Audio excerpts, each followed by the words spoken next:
السلام علیکم، life digital news میں خوش آمدید۔ آپ نے اب تک ہمارے چینل کو سبسکرائب نہیں کیا ہے تو صحت کی خبروں سے باخبر رہنے کے لیے سبسکرائب اور بیل آئیکن کو پریس کر کے لائک بھی ضرور کر دیں۔ اسرائیلی حملوں پر اقوام متحدہ، فرانس اور اسپین کی بھی مذمت۔ شہداء کی تعداد 30,000 سے تجاوز کر گئی۔ غزہ کے حملوں میں مزید 193 فلسطینی شہید۔ کراچی، حیدرآباد سمیت ملک بھر میں بارش اور برف باری۔ 6 جاں بحق کے الیکٹرک کے 145 فیڈر ٹرپ پروازیں منسوخ۔ بھارت کو جوہریت پر ہمیشہ منہ توڑ جواب دیا۔ دہلی خطے کا ماحول خراب کرنے سے باز رہے دفتر خارجہ۔ Ayaz Sadiq speaker, Ghulam Mustafa deputy speaker, قومی اسمبلی منتخب، حلف اٹھا لیا۔ ڈسٹرکٹ سیشن جج ضلع غربی کراچی نے محمد عثمان کو پولیو ورکر کو حبس بے جا میں رکھنے پر قید و جرمانے کی سزا سنا دی۔ سابق وفاقی وزیر، پیپلز پارٹی کے رہنما ڈاکٹر عاصم حسین بائیں کندھے میں شدید تکلیف کے باعث اپنے ذاتی ضیاء الدین ہسپتال میں داخل۔ آرتھوپیڈک ڈپارٹمنٹ نے ابتدائی طبی امداد اور معائنے کے بعد حیرت انگیز طور پر 3 ماہ کے لیے مکمل آرام کا مشورہ دے دیا۔ اب آپ سراج الدین امجدی کی خصوصی رپورٹ ملاحظہ فرمائیں۔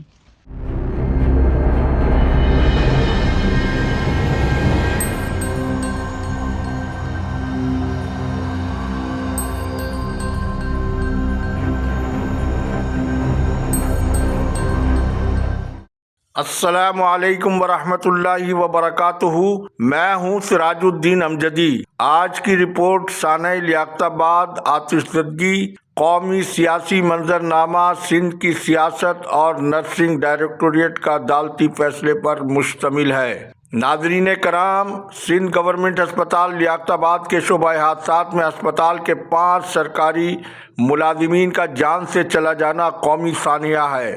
اور LDN کی تحقیقاتی ٹیم نے اپنی رپورٹ میں یہ انکشاف کیا ہے کہ اس سانحے میں طبی غفلت کے سنگین پہلو کی انفیکشن ڈیزیز کے ماہرین نے تصدیق کر دی ہے، جس کے مطابق تمام شدید جھلسے ہوئے اور کم جھلسے ہوئے 5 مریضوں کو ایک ہی ایمبولینس میں بن سینٹر سول اسپتال میں منتقل کیا جانا ہے، جو کہ ایک مکمل سرکاری اسپتال کی انتظامیہ کی سنگین طبی غفلت کو اس لیے کسی صورت میں نظر انداز نہیں کیا جا سکتا ہے کہ ایک کے بعد ایک مریض کی موت تمام جھلسے ہوئے مریضوں کو ایک ہی ایمبولینس میں لے جانے کا شاخسانہ ہے۔ سوال یہ پیدا ہوتا ہے کہ اس ہنگامی صورتحال میں 1122 کی خدمات لینے کی کوئی کوشش کیوں نہیں کی گئی، اور ہسپتال میں 5 ایمبولینس ہوتے ہوئے صرف ایک ایمبولینس کا استعمال ہونا، جبکہ کم یا زیادہ جھلسے ہوئے مریضوں کی تعداد ابتدائی طور پر 7 بتائی گئی، پھر 5 اموات کی حادثاتی موت پر اب تک FIR کا درج نہ ہونا، بلکہ میڈیکل رپورٹس کو چھپانے کا مطلب طبی غفلت کے سنگین واقعے کو ہسپتال انتظامیہ محض حادثاتی موت کا معمول کا واقعہ قرار دے کر اس سنگین طبی غفلت کے فعل مجرمانہ اور اس میں شریک لوگوں کو بچا کر اس معاملے کو اس لیے دریا برد کرنے کی کوشش کر رہی ہے کہ ان تمام سرکاری ملازمین کا تعلق کراچی سے ہونے کے باعث کیا یہ قیمتی انسانی جانوں کا ضیاع نہیں ہے، یا یہ کیڑے مکوڑوں کی موت تصور کیا جا رہا ہے؟ ناظرین کرام، ڈائی یونیورسٹی آف ہیلتھ سائنسز کے اوجھا کیمپس میں منشیات کے استعمال کی خبروں سے صوبے کے طبی تعلیم کے نظام پر بہت منفی اثرات مرتب ہو رہے ہیں۔ ان خیالات کا اظہار نگراں وزیر صحت ڈاکٹر سعد خالد نیاز کی جانب سے کیا گیا، اور ڈائی یونیورسٹی کی انتظامیہ سے ان خبروں کی حقیقت جاننے کے لیے ایک تحریری مکتوب میں 5 روز میں باقاعدہ جواب بھی طلب کیا گیا ہے۔ ڈائی یونیورسٹی نے اس کا کیا جواب دیا ہے یہ تو ابھی پتہ نہیں چل سکا، تاہم ایک آؤٹ سائیڈر بائیو انجینئر کے اعترافی ویڈیو بیان نے نہ صرف خود یونیورسٹی کی انتظامیہ پر کئی سوالات خود کھڑے کر دیے ہیں، یونیورسٹی کے پروفیسرز اور طبی حلقوں نے یہ کہہ کر اس ویڈیو کو مسترد کر دیا ہے کہ out cider bio engineer Ojha کی سخت سیکیورٹی میں ٹک ٹاک کی آڑ میں منشیات نوشی کی سرگرمیوں کو کیسے جاری رکھے رہا، اور چیف سیکیورٹی افسر ڈاکٹر رستم منشیات نوشی کی کھلی عام سرگرمیوں کو کھلے عام سرگرمیوں کو روکنے میں کیوں ناکام رہے؟ ادھر محکمہ صحت سندھ کی انتظامیہ نے سندھ ہائی کورٹ کے فیصلے پر عمل درآمد کرتے ہوئے خیر النساء سے ڈائریکٹر نرسنگ کا چارج واپس لے لیا ہے۔ واضح رہے کہ محکمہ صحت کی کرپٹ مافیا نے عدالت عظمیٰ کے حکم کے برعکس سول اسپتال نرسنگ اسکول کی پرنسپل خیر النساء کو ڈائریکٹر نرسنگ کا اضافی چارج دے دیا تھا، جس پر ڈائریکٹر نرسنگ نجمہ منگی نے مذکورہ غیر قانونی حکم کو عدالت میں چیلنج کر دیا تھا۔ ناظرین کرام، آج پی ٹی آئی کے قائد عمران خان کی اپیل پر 2 مارچ ہفتے کو کراچی، لاہور، راولپنڈی، پشاور، فیصل آباد، کوئٹہ سمیت ملک بھر کے تمام بڑے شہروں میں 8 فروری مینڈیٹ چوری کے خلاف پریس کلبس کے سامنے بڑے بڑے پرامن احتجاجی مظاہرے کیے گئے، لیکن لاہور پریس کلب اور راولپنڈی میں پنجاب پولیس کی جانب سے بے جا تشدد کی کارروائیوں نے کارکنوں کو مشتعل کر دیا۔ راولپنڈی میں شیر افضل مروت کی گرفتاری کی کوشش کو پی ٹی آئی کے کارکنوں نے ناکام بنا دیا، جبکہ لاہور میں کچھ رہنماؤں کی گرفتاریاں بھی عمل میں آئی ہیں۔ ناظرین کرام، ملک کے قومی سیاسی منظرنامے میں قومی اور صوبائی اسمبلیوں کی تقریب حلف برداری کے بعد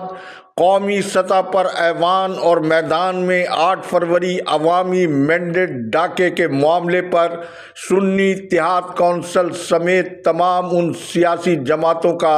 اعلانیہ گرینڈ الائنس کے خدوخال ظاہر ہو چکے ہیں، اور عوامی مینڈیٹ ڈاکے میں ملوث جماعتیں نون لیگ، پاکستان پیپلز پارٹی اور MQM بظاہر اپنے خلاف بننے والے اتحاد کا سیاسی طور پر مقابلہ کرنے کی پوزیشن میں تو نظر نہیں آ رہی ہیں۔ نون لیگ نے پنجاب اسمبلی میں تقریب حلف برداری کے آغاز پر سابق وزیر اعظم عمران خان کے خلاف گھڑی چور کی جس مہم کا خود غیر پارلیمانی کھیل کا پارلیمان میں آغاز کیا تھا، اب یہ اقدام ان کے گلے کی ایسی ہڈی بنا ہے کہ پنجاب اسمبلی میں جو پودا مریم نانی نے لگایا تھا وہ قومی اسمبلی میں اور پنجاب اسمبلی میں تنوع درخت بن چکا ہے۔ عوامی مینڈیٹ ڈاکہ 9 مئی سے زیادہ سنگین واقعہ بن چکا ہے۔ پاکستان ووٹ کی پرچی سے قائم ہوا اور اسے آج جس سیاسی استحکام کی ضرورت ہے یہ وہ ووٹ کی مقدس پرچی ہی ہے۔ اس پرچی پر جن جماعتوں نے ڈاکہ ڈالا ہے وہ جماعتیں بھی عوام کے سامنے ہیں۔ نون لیگ جیسی مورسی جماعت کے خود ساختہ قائد کی زندگی کا سب سے روشن پہلو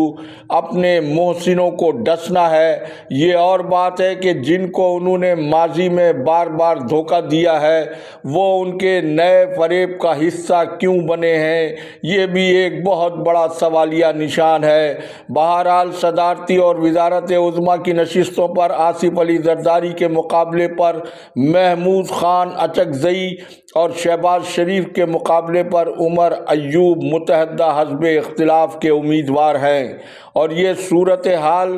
ایسے ہی نہیں ہے بلکہ 1973 کے دستور کی تکمیل کے بعد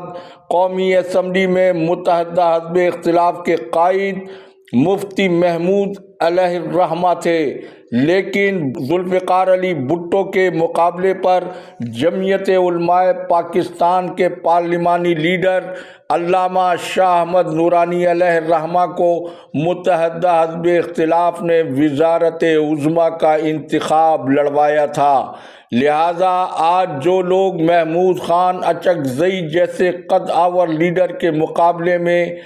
سیاست میں نووارد وہ بچے جو سیاست میں ابھی جمے بھی نہیں ہیں، ان کے والد عبدالصمد خان اچکزئی کو ذوالفقار علی بھٹو کے عہد اقتدار میں شہید کیا گیا تھا۔